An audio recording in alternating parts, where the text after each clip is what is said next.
la réaction de l'axe, on a le poids du système, on a la tension du fil. Cette tension du fil, c'est la même tension de ce fil dans les deux sens réciproques. C'est la même force exercée par la Terre sur la sphère. Voilà. Cela veut dire que le moment du poids P et le moment de R, étant donné que le P et R passent par l'axe de rotation, cela veut dire que le moment de P et le moment de R, bien sûr, est égal à 0. On a le moment de P par rapport à l'axe delta égal à 0, de même que pour le moment de R par rapport à delta.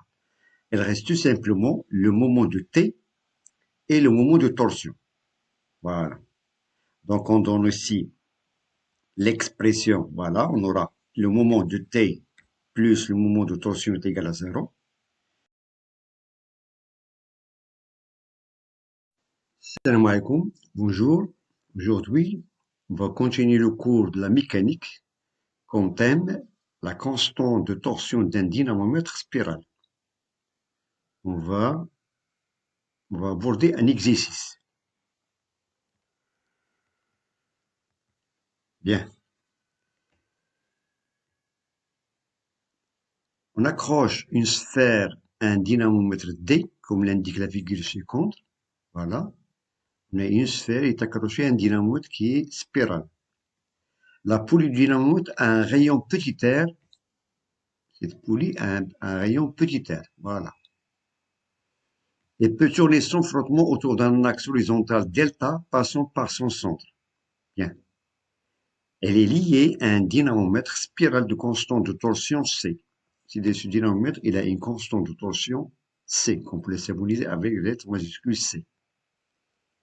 La question, trouver l'expression de la constante C en fonction du petit r, du poids, c'est-à-dire le poids de la sphère, et de θ, l'angle de torsion. Ensuite, calculer sa valeur.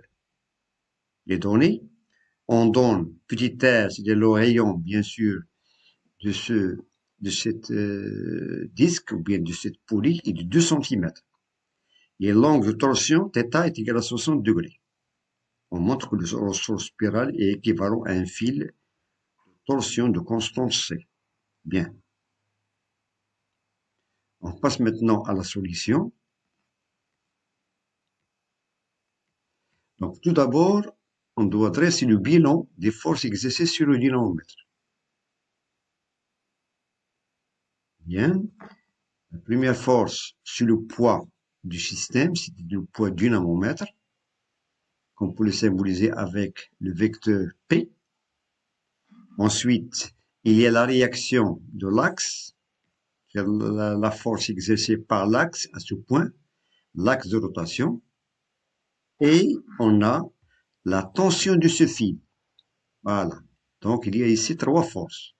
Bon, dans ce cas, on a le système, il est soumis sous l'action de 3 forces. On a le poids du système, la réaction de l'axe et la tension du fil. Voilà, la tension de ce fil qui suspend la sphère.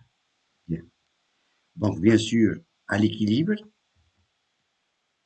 voilà, on a à l'équilibre, on a la somme des moments, c'est la deuxième condition d'équilibre, la somme des moments de ces forces est égale à 0. C'est-à-dire le moment du poids plus le moment de la deuxième force R plus le moment de la tension T plus le moment de torsion qui est égal à 0.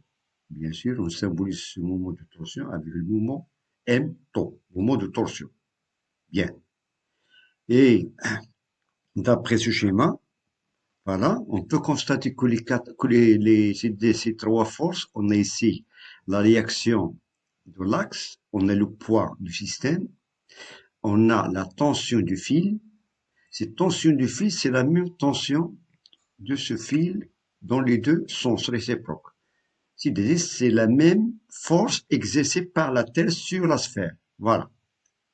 Cela veut dire que le moment du poids P et le moment de R, étant donné que le P et R passent par l'axe de rotation, cela veut dire que le moment de P et le moment de R, bien sûr, est égal à 0. On a le moment de P par rapport à l'axe delta égal à 0, de même que pour le moment de R par rapport à delta.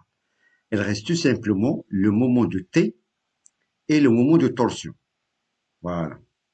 Donc, on donne aussi l'expression. Voilà, on aura le moment de T plus le moment de torsion est égal à 0. Et on remplace chaque expression du moment par sa valeur. Et on aura le moment de T est égal tout simplement, c'est la tension fois le petit rayon. Voilà.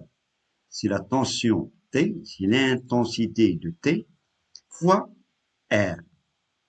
Étant donné que cette tension, c'est la même que l'intensité du poids, donc on peut écrire tout simplement le moment de T par rapport à delta est égal à P fois R. P fois R. Bien. Voilà. Ou bien tout simplement, voilà, il ne faut pas confondre P, le poids du système, avec ce poids de la sphère. Voilà. Bien. Et le moment de torsion est égal, l'expression c'est moins C θ. Moins C, c'est θ. C'est la constante de torsion. Et θ, c'est l'angle de torsion. Et on va remplacer ces deux expressions dans cette égalité. Et on aura, voilà, C, c'est la constante de torsion. θ, c'est l'angle de torsion. Et on aura, voilà, PR. C'est-à-dire, on a PR moins Cθ égale à 0. Cela veut dire que PR, P fois R est égal à Cθ. P fois R est égal à Cθ. Et on tire, voilà, C, c'est la constante de torsion, est égal à P, c'est le poids de la sphère, voilà, fois le rayon. Étant donné que ce poids, c'est la même intensité de cette tension, voilà, sur θ, l'angle de torsion. Et on passe à l'application numérique.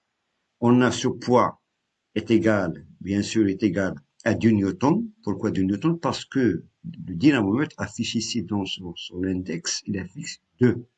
C'est 2 newtons, fois le rayon, c'est 2 cm.